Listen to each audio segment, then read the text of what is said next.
Hello दोस्तों, आपके अपने यूट्यूब चैनल यूपीएससी नेट में स्वागत है। मैं तरुण गुप्ता। यहाँ पर एमपीपीएससी को ध्यान में रखते हुए एमजीआईसीएस की फुल टेस्ट मतलब कि एफएलटी वाली जो यहाँ पर टेस्ट हम लगाना स्टार्ट कर दिया है। पिछली वीडियो हमने पहला टेस्ट लगा लिया था। आज का जो हमारा एफएलटी का दूसरा टेस्ट है, हालांकि टेस्ट तो कई सारे लग चुके हैं, लेकिन एफएलटी का जो है हमारा दूसरा टेस्ट है जो कि बहुत ही ज्यादा महत्वपूर्ण है। छोटा सा अपडेट है आप लोगों के लिए, हमारा ऐप आ चुका है जिसका नाम यूपीएससी नेट है, जिसकी डिस्क्रिप्शन में हमने लिंक भी दे दिया है। लिंक से भी डाउनलोड कर सकते हो या फिर प्ले स्टोर पर सर्च करके भी डाउनलोड कर सकते हो। वहां पर आपकी मल्टीपल्स एग्जाम्स की टेसिस की पीडीएफ आपको मिल जाती है और पीडीएफ की आप जो है टेसिस की पीडीएफ डाउनलोड करके प्रिंट आउट जो है निकलवा सकते हो आप अपने अकॉर्डिंग, जिसकी भी आपको निकलवाना है। तो एमपीपीएससी की पीडीएफ हो गया या किसी भी कोचिंग की पीडीएफ हो गया, आपको जो है मिल जाती है। आप उसको जो है डाउनलोड करके प्रिंट आउट भी निकलवा सकते हो। हालांकि और भी सारे कोर्सेज चल रहे हैं, उनको भी जरूर आप देख लीजिएगा। यहाँ पर हम क्वेश्चन की तरफ बढ़ेंगे और क्वेश्चन बड़ा प्यारे प्यारे क्वेश्चन होंगे और अच्छे से बात करेंगे। एक छोटी सी बात एक भी है और ये भी है कि किसी किसी क्वेश्चन में अगर हम एक्सप्लेन करना अगर ध्यान ना रहे और या भूल जाएं, मान लेते हैं, तो थोड़ा सा आप लोग नाराज मत होइएगा। आप लोगों की नाराजगी हम समझ सकते हैं, लेकिन समय का अभाव को हम भी देखते हुए थोड़ा सा कम खींचने की कोशिश करते हैं कि उस चीज को हम कम आपका टाइम जो है वेस्ट करें। बाकी आप लोग कमेंट करते हो, बड़ा प्यारा अच्छा लगता है, मुझे मोटिवेशन मिलता है और इसी तरीके से सपोर्ट और मोटिवेशन बनाए रखिएगा। पहले क्वेश्चन तक बढ़ेंगे। ऋग्वैदिक काल में जो निष्क है, निष्क जो है किस अंग का आभूषण है? अगर आप छोटा सा दिमाग लगाओगे और पीवाईक्यू अगर आपने बहुत अच्छे से लगाया होगा, कवर किया होगा, जो कि हमने लाइव क्लासेस में पीवाईक्यू लगवाए थे, पीवाईक्यू में अगर आपने देखा होगा तो कम से कम इसको 2-3 बार अभी तक क्वेश्चन आ चुका है। ऋग्वैदिक काल में जो निष्क है वह किस अंग का आभूषण था? आप कहेंगे यह गले का हार हुआ करता था। क्या था? गले का हार हुआ करता था, जो कि निष्क नाम से जाना जाता था। किसका होता था? सोने का होता था। किसका होता था? सोने का होता था। एक बात याद रखना है, लेकिन ऋग्वैदिक काल में निष्क जो है गले का हार हुआ करता था, लेकिन अगर वैदिक काल की बात किया है तो वैदिक काल का जब समय आ जाता है तो यही जो है विनिमय का माध्यम हो गया था। इसका विनिमय का माध्यम जो है बन चुका था। तो इसको भी थोड़ा सा आप याद रखिएगा। ऋग्वैदिक काल में निष्क सोने का अंग का आभूषण था गले के लिए, लेकिन वैदिक काल में विनिमय का माध्यम बन गया था। बृहदेश्वर मंदिर का जो निर्माण है किस शासक ने करवाया?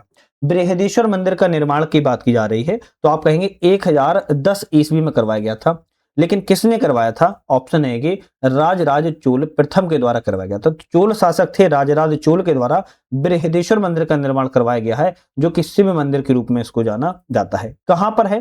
तंजावुर में है, याद रखिएगा। कहां पर है? तंजावुर में है।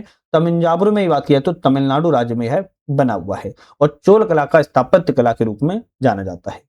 नेक्स्ट क्वेश्चन आता है, ब्रह्मसूत्र की रचयिता कौन है? ब्रह्मसूत्र के रचयिता की बात करी कौन है? तो बादरायण। कौन है? बादरायण को ब्रह्मसूत्र की रचना माने जाते हैं, जो वेदांत दर्शन का मूल ग्रंथ है और इसे उत्तर मीमांसा भी कहा जाता है। किसको? बादरायण को ही उत्तर मीमांसा के रूप में जो है जाना जाता है। इसको भी आप जो है याद रख लीजिएगा। मैगस्थनीज ने भारतीय समाज को कितनी श्रेणियों में विभक्त किया हुआ है? तो मैगस्थनीज के द्वारा भारतीय समाज को 7 श्रेणियों में विभाजित किया गया है। सातों की अगर बात किया है तो एक आपका आता है दार्शनिक, दार्शनिक। दूसरा आपका आता है यहाँ पर किसान, किसान के बाद आपके आते हैं शिकारी या चरवाहे, याद रखिएगा। इसके बाद आपके कौन आते हैं? कारीगर, कारीगर के बाद आपके सैनिक आते हैं, सैनिक के बाद आपके निरीक्षक आते हैं और फिर उसके बाद निरीक्षक को ही जासूस भी कहते थे, है ना। और अंतिम में आपके पार्षद आते हैं, जिन्हें सलाहकार कहा जाता था। तो मैगस्थनीज ने भारतीय समाज को 7 श्रेणियों में विभाजित जो है किया हुआ है। नेक्स्ट आता है, त्रिपक्षीय संघर्ष का काल लगभग कितनी शताब्दी में था? भाई त्रिपक्षीय संघर्ष का काल लगभग किस शताब्दी में था? ऑप्शन रहेगा 200 वर्षों तक रहा है और यह काल जो है आपकी 8वीं से 10वीं शताब्दी के मध्य में फैला हुआ है।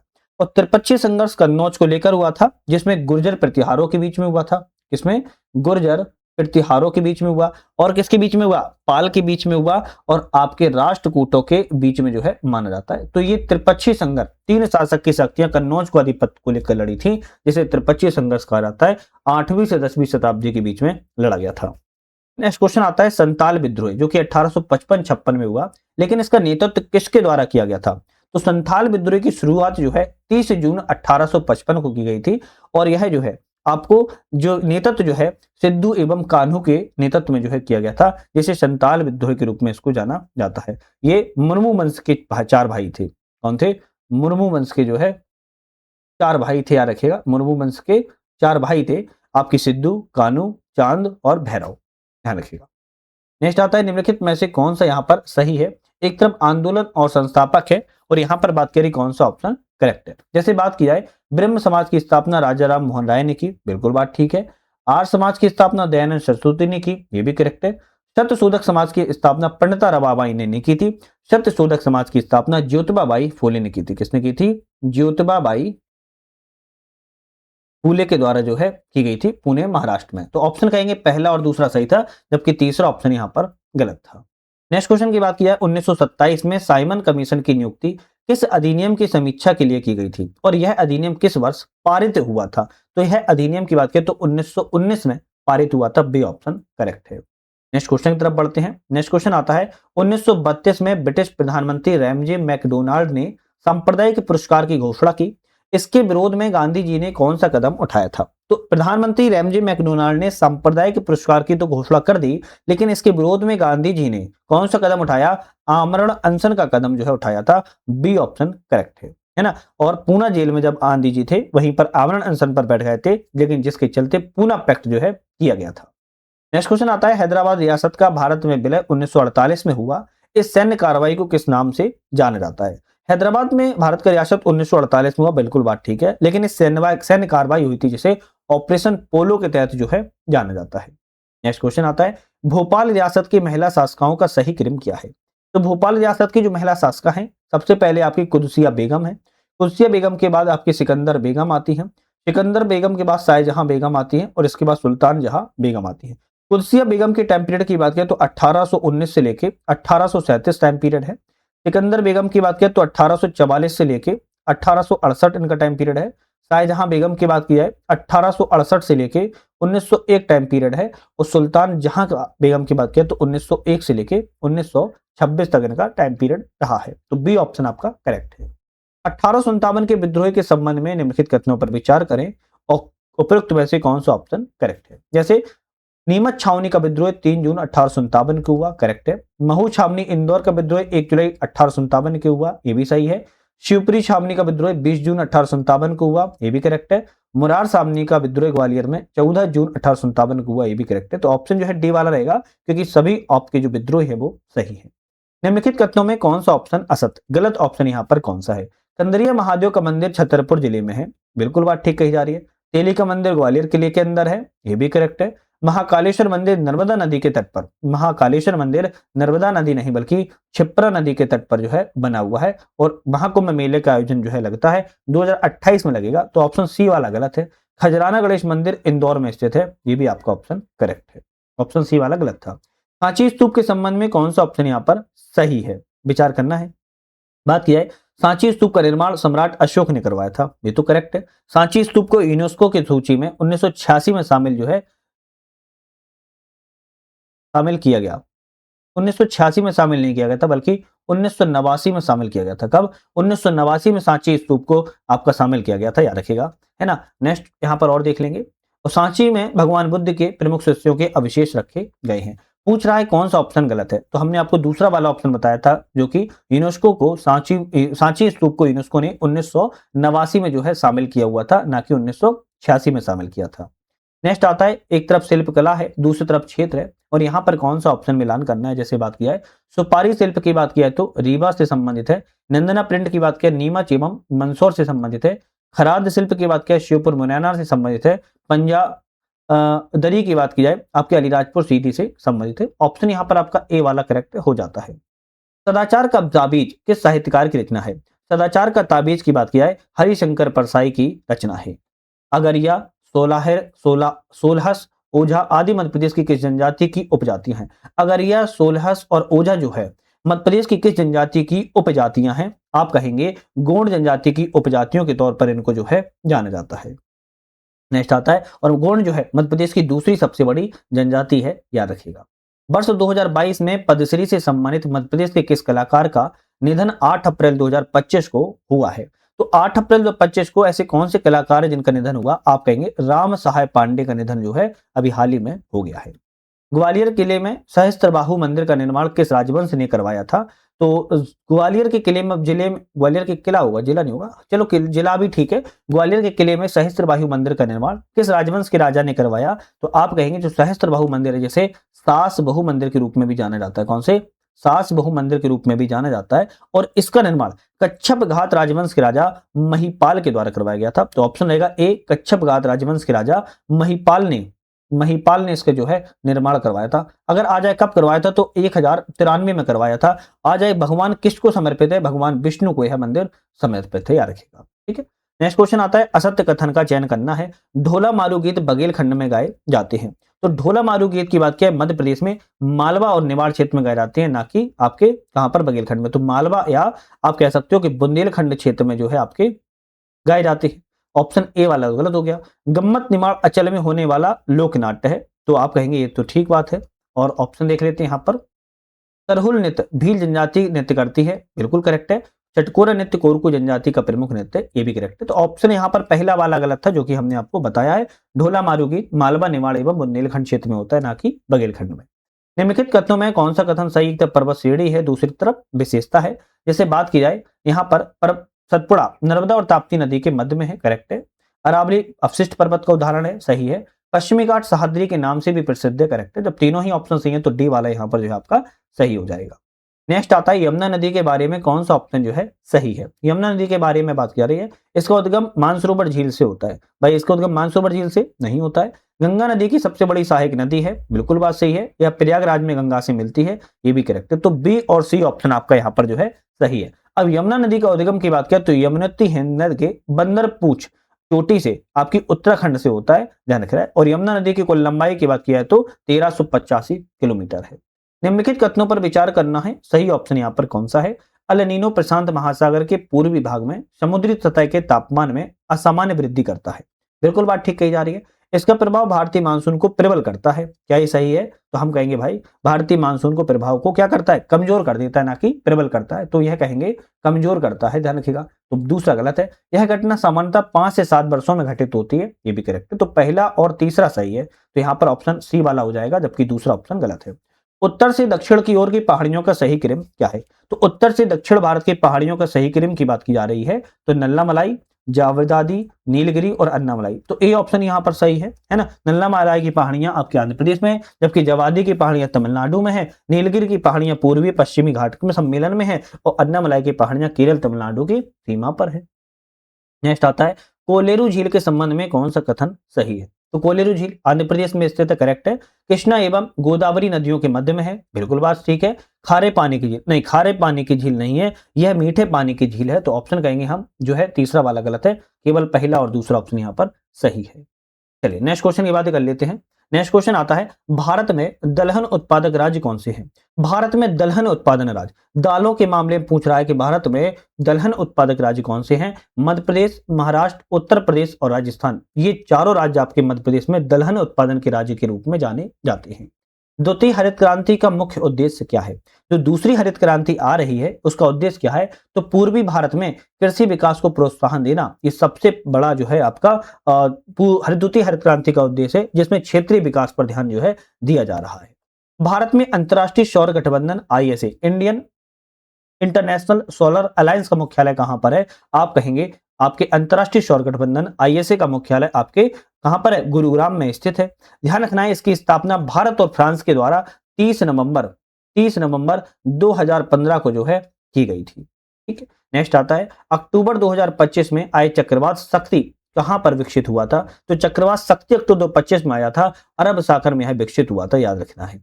2011 की जनगणना के अनुसार भारत में महिला साक्षरता दर प्रतिशत में कितना है। तो भारत में महिला साक्षरता दर 2011 के अनुसार 64.6% है। अगर हम फीमेल की बात की जाए तो 2011 के अनुसार आप कहेंगे 64.6% है। वही पुरुषों की पुरुषों की बात की जाए तो यहाँ पर आप कहेंगे 73% है। दोनों ही चीजें आप जो है याद कर लीजिए। मध्य प्रदेश राज्य बांस मिशन का गठन कब किया गया था। मध्य प्रदेश में राज्य बांस मिशन के गठन की बात की जा रही है, कब किया गया। आपका ऑप्शन रहेगा भाई 2013 में किया गया था। कौन सा शहर बेतवा नदी के किनारे स्थित नहीं है पूछ रहा है। ओरछा बेतवा नदी किनारे है, विदिशा भी है, झांसी भी है। जबकि उज्जैन की बात करें, विदिशा नदी किनारे नहीं है, उज्जैन क्षिप्रा नदी के किनारे है। मध्य प्रदेश में पूरब से पश्चिम जाने पर वर्षा की मात्रा में क्या बदलाव होता है।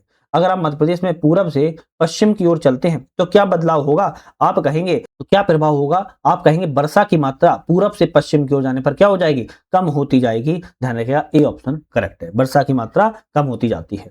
बुंदेलखंड ताप विद्युत केंद्र कहां पर प्रस्तावित है? भाई बुंदेलखंड ताप विद्युत केंद्र की बात की जाए छतरपुर जिले में प्रस्तावित है, यहां पर सी ऑप्शन करेक्ट है। 2011 के जनगणना के अनुसार मध्य प्रदेश में सर्वाधिक जनघनत्व वाले जिले कौन से हैं? सर्वाधिक जनघनत्व वाले जिलों की बात की जा रही कौन से हैं? आप कहेंगे भोपाल, इंदौर एवं जबलपुर, है ना। भोपाल, इंदौर, जबलपुर। अगर एक और पूछ लिया जाता तो क्या कहते? आप कहते ग्वालियर। तो ऑप्शन जो है ए वाला करेक्ट है।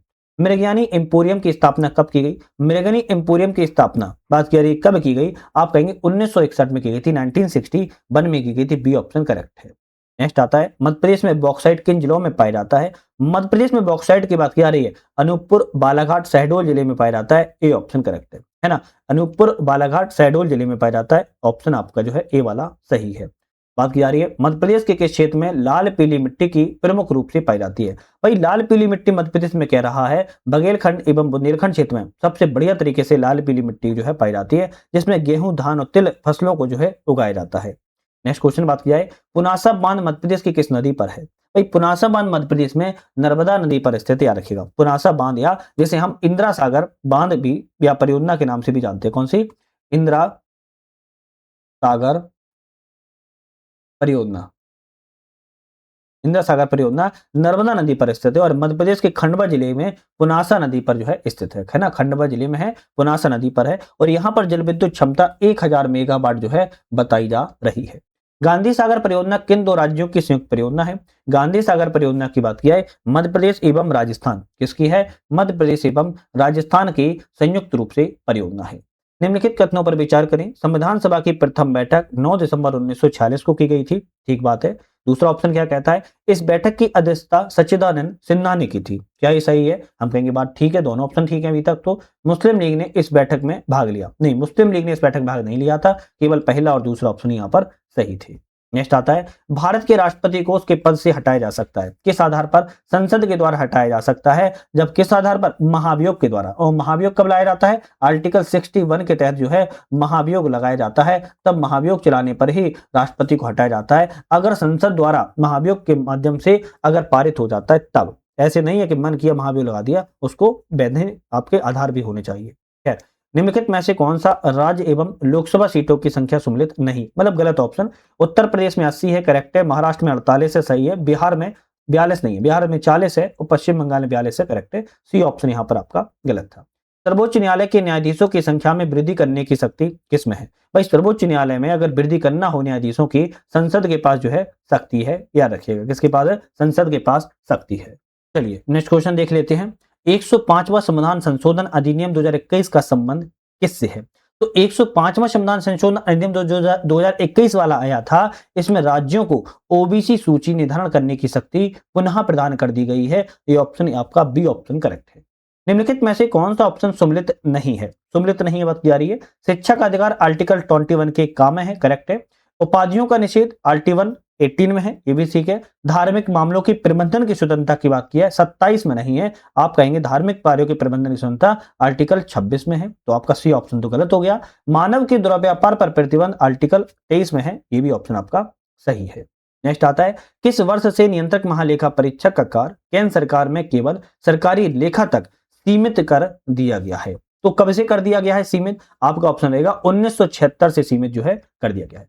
पंचायतों में महिलाओं की 1/3 प्रतिनिधित्व की गारंटी कौन सा आर्टिकल देता है? जो पंचायत में महिलाओं को 1/3 अधिकार दिया गया है, तो आपको जो आर्टिकल है 243 डी अधिकार के तहत आता है। आर्टिकल की बात किया तो 243 डी अधिकार में जो है महिलाओं को 1/3 प्रतिनिधित्व की गारंटी जो है प्रदान की गई है।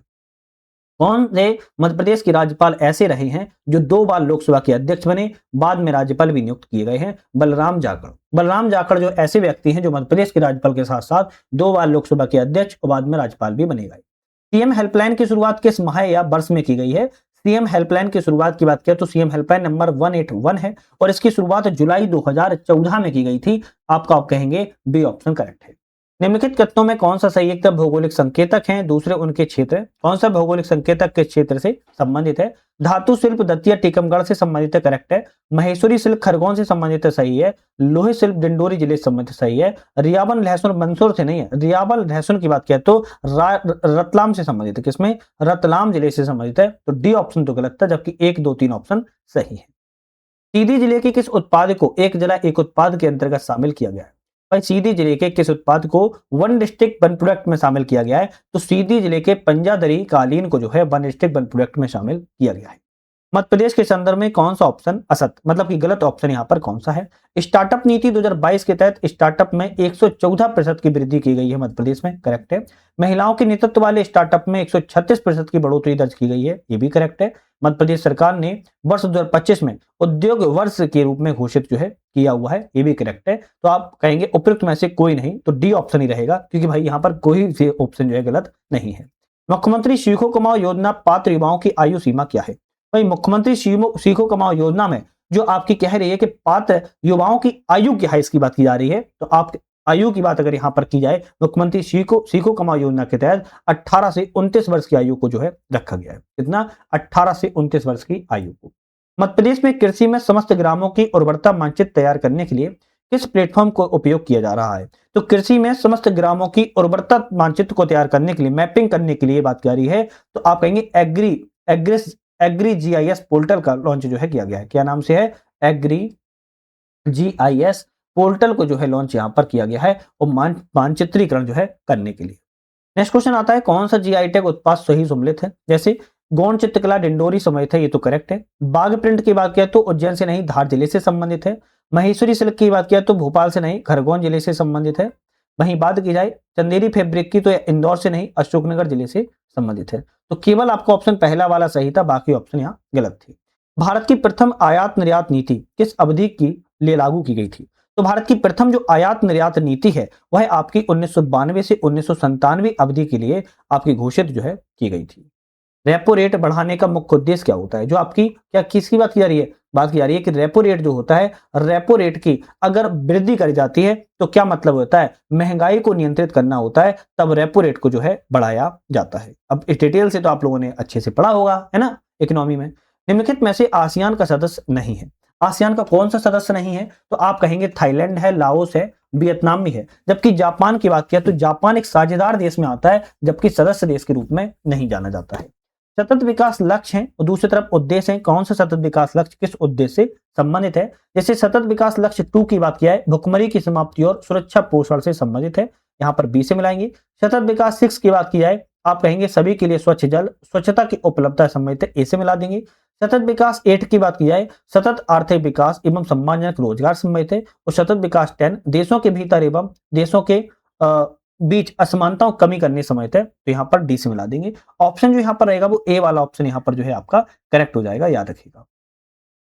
चलिए नेक्स्ट बात कर लेते हैं, नेक्स्ट क्वेश्चन तरफ बढ़ेंगे। नेक्स्ट क्वेश्चन हमारे यहाँ पर क्या आता है उसको देखेंगे। इसरो के अंतरिक्ष विज्ञान कार्यक्रम के अंतर्गत एस्ट्रोसैट किस विश्वकार का मिशन है? भाई एस्ट्रोसैट की बात की जा रही है, तो पहले तो यह इसरो का है। दूसरी बात, इसको कब प्रक्षेपित किया गया? तो 28 सितंबर, ध्यान रखिएगा 28 सितंबर 2015 को इसको प्रक्षेपित जो है किया गया था। अब भारत का पहला समर्पित है और बहुतरंगधैर्य है अंतरिक्ष मिशन है। अब कैसा मिशन है? आप कहेंगे अंतरिक्ष वेधशाला मिशन है, सी ऑप्शन करेक्ट है।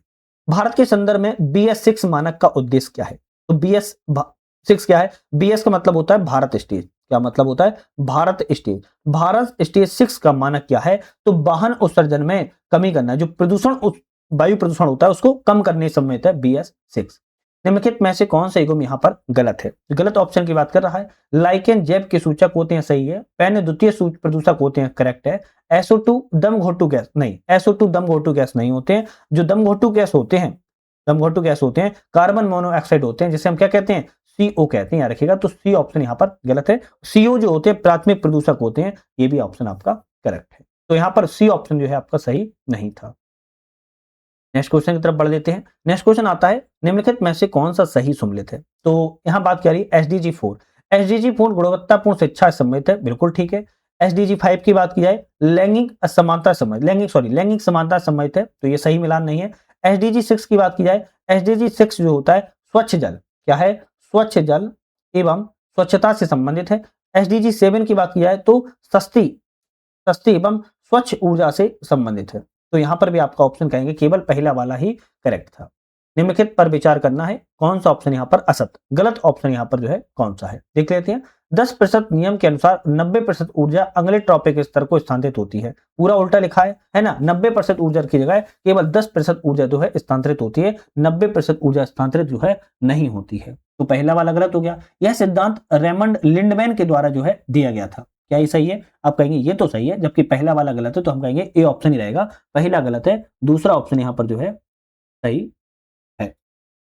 चलिए नेक्स्ट क्वेश्चन तब पढ़ेंगे। नेक्स्ट क्वेश्चन आता है, ट्यूबरकुलोसिस टीबी जैसे कहते हैं एक संक्रामक रोग है जो मुख्यतः फेफड़ों को प्रभावित करता है, परंतु यह शरीर के अन्य अंगों में भी फैल सकता है। और यह रोग जो है किस जीवाणु से होता है? अभी हाल ही में बहुत ज्यादा ये चर्चा में बना हुआ था, आप सभी को पता होगा, है ना। टीबी, टीबी का मतलब जिसे हम तपेदिक भी कहते हैं हिंदी में, अगर हिंदी में आ जाए तो तपेदिक जिसे हम कहते हैं। अब याद करें किस रोग, यह रोग किस जीवाणु से होता है? आप कहेंगे माइक्रोबैक्टीरियम, माइक्रोबैक्टीरियम ट्यूबरकुलोसिस आपके जो है जीवाणु से होता है। आपका बी ऑप्शन जो है आपका करेक्ट हो जाएगा, ध्यान रखिएगा। और यह क्या है? जीवाणु बैक्टीरिया के कारण जो है यह होता है, ये भी याद रखिएगा। नेक्स्ट क्वेश्चन तरफ बढ़ेंगे। नेक्स्ट क्वेश्चन आता है, राष्ट्रीय सिकल सेल एनीमिया उन्मूलन मिशन का शुभारंभ जनजाति बहुल क्षेत्रों में सिकल सेल रोग की शीघ्र पहचान, परामर्श, उपचार सुनिश्चित करने के उद्देश्य से किया गया है। इसका मिशन का शुभारंभ कब किया गया था? तो 1 जुलाई 2023 को इस मिशन को शुभारंभ जो है शहडोल जिले से मध्य प्रदेश से किया गया है। मानव नेत्र की रेटिना द्वारा बना प्रतिबिंब क्या होता है? मानव नेत्र की जो रेटिना के द्वारा बना प्रतिबिंब होता है उसे वास्तविक एवं उल्टा प्रतिबिंब के रूप में जानते हैं। पाचन की प्रक्रिया में सबसे पहले कार्बोहाइड्रेट पर कार्य करने वाला एंजाइम कौन सा होता है? पाचन की प्रोसेस में सबसे पहले जो कार्बोहाइड्रेट पर कार्य करने वाला एंजाइम होता है उसे टाइलिन के रूप में हम जानते हैं, याद रखिएगा, जो कि लार में पाया जाता है। लाइपेज एंजाइम किस पर कार्य करता है? लाइपेज एंजाइम की बात की जाए तो वसा में कार्य करता है। सक्सगाम घाटी भारत के किस राज्य केंद्र शासित प्रदेश में स्थित है? भाई सक्सगाम घाटी की बात की जा रही है, भारत के है लद्दाख में स्थित, याद रखिएगा। कहां पर? लद्दाख के उत्तरी भाग में स्थित है, जहां से चीन के सिंजियांग प्रांत और दक्षिण पश्चिम पाकिस्तान पीओके वाले क्षेत्र की जो है क्या करता है, गिलगिट बाल्टिस्तान से घिरी हुई है। तो सक्सगाम जो घाटी है बहुत इंपॉर्टेंट है, याद रखिएगा। गांठ की तरह कार्य करती है भारत, पाकिस्तान और चीन के लिए। भारतीय महिला हॉकी टीम का मुख्य कोच किसे नियुक्त किया गया? भारतीय महिला हॉकी टीम का जो मुख्य कोच है वो आपके सिजोल्ड मारीजने, है ना, कैसे नाम है, आपकी बात की जा रही है, नीदरलैंड के हैं और इनका नाम है सोल्ड मारीजने इनका नाम है, इंग्लिश में अगर पढ़ोगे सोल्ड मारीजने इनका नाम है, ध्यान रखिएगा। और भारतीय महिला हॉकी टीम का मुख्य कोच जो है बनाया गया है। संयुक्त राष्ट्र ने 2026 को किस अंतर्राष्ट्रीय वर्ष के रूप में घोषित किया है? तो यूएन के द्वारा बात की जा रही है। यूएन के द्वारा 2026 को अंतर्राष्ट्रीय वर्ष घोषित किया गया है। किस क्षेत्र के लिए? आप कहेंगे चारागाह पशुपालक का अंतर्राष्ट्रीय वर्ष के रूप में घोषित किया गया है, सी ऑप्शन करेक्ट है। 2025 की बात करें तो अंतर्राष्ट्रीय सहकारिता वर्ष के रूप में घोषित किया गया था। नेक्स्ट क्वेश्चन आता है, निम्नलिखित में से कौन सा सही नहीं है? यहां पर बात कर रहा है कौन सा ऑप्शन गलत है। अजय माणिकराव खानविलकर को मध्य प्रदेश का लोकायुक्त नियुक्त किया गया है। तो न्यायमूर्ति अजय माणिकराव खानविलकर को बात की जाए तो मध्य प्रदेश का लोकपाल नियुक्त किया गया था, बात ठीक है। वे मध्य प्रदेश उच्च न्यायालय के मुख्य न्यायाधीश रह चुके हैं, बिल्कुल बात ठीक है, मध्य प्रदेश उच्च न्यायालय के मुख्य न्यायाधीश भी रह चुके हैं। नेक्स्ट आता है यहाँ पर ऑप्शन जो है कौन सा वाला, क्या पूछ रहा था क्वेश्चन, क्या पूछा था यही भूल गया। क्वेश्चन पूछ रहा था कौन सा सही नहीं है ना, सही नहीं है पूछ रहा था। तो आप कहेंगे यहाँ पर ऑप्शन जो कौन सा गलत है, एक मिनट क्या हो गया, यहाँ पर आपका जो है पहला वाला गलत है, याद रखिएगा। न्यायमूर्ति अजय माणिकराव खानविलकर को लोकपाल जो है नियुक्त किया गया है। वे मध्य प्रदेश के उच्च न्यायालय के मुख्य न्यायाधीश तो थे, लेकिन आपके लोकपाल नियुक्त नहीं किए गए थे, क्योंकि सत्येंद्र कुमार सिंह को वर्तमान में लोकपाल नियुक्त किया गया है। किसको? सत्येंद्र कुमार सिंह को लोकपाल जो है नियुक्त किया गया है, ना कि अजय माणिकराव खानविलकर। फेमिना मिस इंडिया 2024 का खिताब जीतने वाली उज्जैन की प्रतिभागी कौन है? आप कहेंगे निकिता पोरवाल फेमिना मिस इंडिया 2024 का खिताब जीतने वाली उज्जैन की प्रतिभागी है। चलिए नेक्स्ट आता है, देश की पहली मल कीचड़ प्रबंधन इकाई कहां पर स्थापित की गई है? मल कीचड़ प्रबंधन इकाई की बात की जा रही है, इंदौर में स्थापित की गई है। देश का पहला पूर्ण कार्यात्मक आदिवासी साक्षर जिला कौन सा बना है? देश का पहला है पूर्ण कार्यात्मक आदिवासी साक्षर जिला है, और यह जिला आपके मध्य प्रदेश का मंडला जिला बना हुआ है। खरगोन जिले के किस साहित्यकार को पद्मश्री 2025 दिया गया है? खरगोन जिले के कौन से साहित्यकार हैं? तो आप कहेंगे जगदीश जोशीला हैं, जिनको पद्मश्री सम्मानित किया गया और यह एक साहित्यकार के रूप में चुने गए हैं। नेक्स्ट क्वेश्चन की बात कर लेते हैं। भारत भवन के पूर्व रूपांकर विभाग के निदेशक रहे किस व्यक्तित्व को पद्मश्री 2025 से सम्मानित किया गया है? तो आपका ऑप्शन रहेगा 2025 में पद्मश्री सम्मानित होने वाले हरचंदन सिंह भट्टी हैं। संयुक्त राष्ट्र के द्वारा आयोजित होने वाले COP29 सम्मेलन किस शहर में आयोजित जो है किया गया है? तो संयुक्त राष्ट्र के द्वारा COP29 का सम्मेलन जो है किस शहर में? आप कहेंगे बाकू शहर में। इसमें बाकू शहर। अब बाकू क्या है? बाकू अजरबैजान की राजधानी। अजरबैजान क्या है? देश है। अजरबैजान जो एक देश है, अजरबैजान की राजधानी बाकू है। आप कहेंगे वहीं पर जो है COP29 का सम्मेलन किया गया है। फ्लॉप्स का पूर्ण रूप क्या है और इसे है कैसे मापता है? अभी एफएलटी जो हमने पिछला वाला लगाया था उसमें हमने फ्लॉप्स पर बात की थी, इसमें भी रिपीट क्वेश्चन हो गया है। इसका आप मुझे बताओगे 81 वाले क्वेश्चन का कमेंट में आंसर कि फ्लॉप्स का पूर्ण नाम क्या होता है और यह है किस चीज को मापता है। रिक्वेस्ट करेंगे आप लोगों से अवॉइड बिना किए हुए बताना है, क्योंकि आपके ही एग्जाम्स के लिए इंपॉर्टेंट है भाई। मुझे भी अच्छा लगता है जब आप लोग जो है आंसर को देते हैं। सिस्टम सॉफ्टवेयर का मुख्य कार्य क्या है? सिस्टम सॉफ्टवेयर का हार्डवेयर को नियंत्रित करके संसाधनों का प्रबंधन करना सिस्टम सॉफ्टवेयर का कार्य होता है। टीसीपी आईपी प्रोटोकॉल सूट के संदर्भ में कौन सा कथन सही है? तो टीसीपी का मतलब होता है ट्रांसमिशन कंट्रोल प्रोटोकॉल, है ना। आईपी का मतलब होता है इंटरनेट प्रोटोकॉल। अब इसके बारे में कौन सा कथन सही है? टीसीपी डेटा की विश्वसनीय डिलीवरी सुनिश्चित करता है, करेक्ट है। आईपी डेटा पैकेज की एड्रेसिंग का कार्य करता है, ये भी करेक्ट है। टीसीपी कनेक्शन लेस प्रोटोकॉल नहीं, कनेक्शन लेस प्रोटोकॉल नहीं होता है, केवल पहला और दूसरा यहाँ पर सही है। नेक्स्ट बात की जाए, टीसीपी एवं यूडीपी के मुख्य अंतर किस आधार पर होते हैं? टीसीपी जैसे हमने बताया आपको ट्रांसमिशन कंट्रोल प्रोटोकॉल, है ना। UDP user datagram protocol. इन दोनों के बीच में अंतर किस आधार पर है? आप कहेंगे विश्वसनीयता एवं कनेक्शन स्थापना के आधार पर है। एनआईसी नेशनल इंफॉर्मेटिक्स सेंटर की स्थापना किस वर्ष की गई थी? जिसे हम निक नाम से भी जानते हैं, जितनी भी गवर्नमेंट की वेबसाइट ऐप होते हैं सब निक ही बनाता है। तो इसको किस स्थापना की गई थी, किस वर्ष में? 1976 में स्थापना की गई है। रैनसमवेयर मुख्य उद्देश्य क्या है? भाई रैनसमवेयर का उद्देश्य क्या होता है इसकी बात की जा रही है, तो आप कहेंगे डेटा एनक्रिप्टेड करके फिरौती मांगना। डेटा एनक्रिप्टेड करके फिरौती मांगना एक तरीके से हानिकारक क्या है? हानिकारक क्या है? सॉफ्टवेयर के रूप में है कार्य जो है करता है, या रखेगा सॉफ्टवेयर के रूप में कार्य करता है। हानिकारक सॉफ्टवेयर होता है, एक तरीके से मेलवेयर होता है। क्या होता है? एक तरीके से मेलवेयर होता है। ये शब्द भी आप याद करो। कुछ कुछ शब्द ऐसे होते हैं जो आपको एग्जाम के पॉइंट ऑफ व्यू से याद करने चाहिए। सीडीएमए का पूर्ण रूप क्या है? भाई सीडीएमए का फुल फॉर्म क्या है? Code division multiple axis. क्या है? कोड डिवीजन मल्टीपल एक्सिस इसका जो है पूर्ण नाम है। चलिए बात की जाए, CAIR center for artificial intelligence and robotics किस संगठन की प्रयोगशाला है? आप कहेंगे रक्षा अनुसंधान एवं विकास संघ, मतलब DRDO की जो है आपकी संगठन की प्रयोगशाला के रूप में है कार्य जो है करती है। नेक्स्ट आता है, निम्नलिखित में से कौन सा प्लेटफॉर्म जनरल नेटवर्किंग श्रेणी में आता है? जनरल नेटवर्किंग श्रेणी में कौन सा प्लेटफॉर्म आता है? थ्रीड्स। जो थ्रीड्स होते हैं वो आपके जनरल नेटवर्किंग श्रेणी में जो है आते हैं। बात किया है, निम्नलिखित कथनों पर विचार करना है, कौन सा ऑप्शन सही है? जैसे फेसबुक की स्थापना 2004 में मार्क जुकरबर्ग के द्वारा की गई थी, करेक्ट है। लिंक्डइन की स्थापना 2003 में रेडियल हॉफमैन के द्वारा की गई थी, सही है। यूट्यूब की स्थापना 2006 में की गई, तो आप कहेंगे यूट्यूब की स्थापना 2006 में नहीं बल्कि 2005 में की गई थी, और जिसकी स्थापना चार्ल्स हर्ली, स्टीव जैन एवं जावेद करीम के द्वारा की गई थी। तो ऑप्शन तीसरा वाला गलत है, केवल पहला और दूसरा ही सही है। नेक्स्ट आता है, लोकसभा में अनुसूचित जाति और जनजातियों के लिए सीटों की आरक्षण का जो प्रावधान है किस आर्टिकल में किया गया है? तो आप कहेंगे लोकसभा के लिए आर्टिकल 330 में लोकसभा में अनुसूचित जाति और जनजातियों के लिए आरक्षण का प्रावधान है। निवारण योजना का मुख्य उद्देश्य क्या है? निवारण योजना सबसे पहले तो चालू कब की गई? तो आप कहेंगे 26 जुलाई 2021 को यह लागू की गई थी, और इसमें औषधि कृषि को बढ़ावा देना, जनजाति बहुल क्षेत्रों के रोजगार स्वास्थ्य लाभ प्रदान करना है इसका उद्देश्य है। नेक्स्ट आता है, एकलव्य मॉडल आवासीय विद्यालय योजना कब प्रारंभ की गई है? एकलव्य मॉडल आवासीय विद्यालय योजना की बात किया है 1997-98 में क्या की गई थी? इस योजना का प्रारंभ जो है किया गया है। आदिवासी जो विद्यार्थी होते हैं उनको गुणवत्ता मानक शिक्षा प्रदान की जा सके इसके लिए। नेक्स्ट आता है, पनिका जनजाति मध्य प्रदेश के किन जिलों में पाई जाती है? भाई पनिका जनजाति है और यह मध्य प्रदेश की शहडोल, सीधी, सिंगरौली जिले में पाई जाती है। डी ऑप्शन करेक्ट है। आदिवासियों की बोलियों में संवाद करने और सूचना प्रसारित करने वाले सामुदायिक रेडियो का नाम क्या है? तो बनिया नाम से है, और ये वेरी इंपॉर्टेंट है, इसको थोड़ा सा याद जरूर रखिएगा, एग्जाम में आ सकता है। 1842 के बुंदेला विद्रोह में कोरकू जनजाति के लोगों को संगठित करने वाले नेता जो है कौन थे?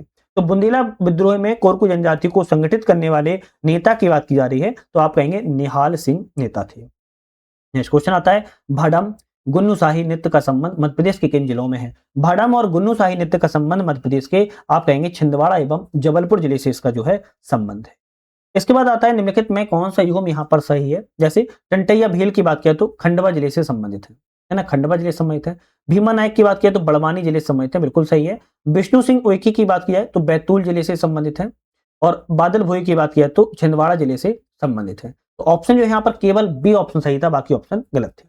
इस जनजाति के देवता लोहासुर धधकती हुई भट्टी में निवास करते हैं। लोहासुर धधकती हुई भट्टी में निवास करते हैं, लेकिन किस जनजाति के देवता हैं? आप कहेंगे अगरिया जनजाति की है देवता है, जो कि लोहासुर है। अगरिया जनजाति जो है गोंड जनजाति की उपजाति जो है मानी जाती है। अंतिम क्वेश्चन एफएलटी का आता है कि मध्य प्रदेश में कौन सी जनजाति स्वयं को कोइतोर कहलाती है? तो मध्य प्रदेश की गोंड एक ऐसी जनजाति है, स्वयं को आपकी क्या कहती है? कोइतोर के नाम से जो है जानी जाती है। ध्यान रखना है। तो आज हमने इस तहसील में अपने 100 क्वेश्चनों को लगाया है। जैसे कि हमने बताया, हमारा ऐप आ चुका है जिसका नाम यूपीएससी नट है। डिस्क्रिप्शन में हमने लिंक दे दिया है, लिंक से भी डाउनलोड कर सकते हो या फिर प्ले स्टोर पर सर्च करना है यूपीएससी नट। वहां से आप लोग जो है, आपको एक ऑप्शन मिलेगा टेस्ट पास। टेस्ट वाले पे आप टेस्ट पास पे जाओगे, आप देखोगे मल्टीपल आपको मल्टीपल एग्जाम्स की टेस्टेज मिल जाती हैं। वहां से जो है आप ज्वाइन भी कर सकते हो। हालांकि आपको एमपीपीएससी की जैसे आकार, एमजीआईसीएस, एसजीएम वगैरह वगैरह की टेस्टेज डाउनलोड करना है तो आप पीडीएफ फॉर्म में डाउनलोड करके प्रिंट आउट भी निकलवा सकते हो, याद रखिएगा। तो ये भी सब चीजें आपको हमारे ऐप पर ही अवेलेबल मिल जाती हैं। आज ही समाप्त करेंगे, नेक्स्ट वीडियो पुनः मुलाकात करेंगे, तब तक के लिए धन्यवाद।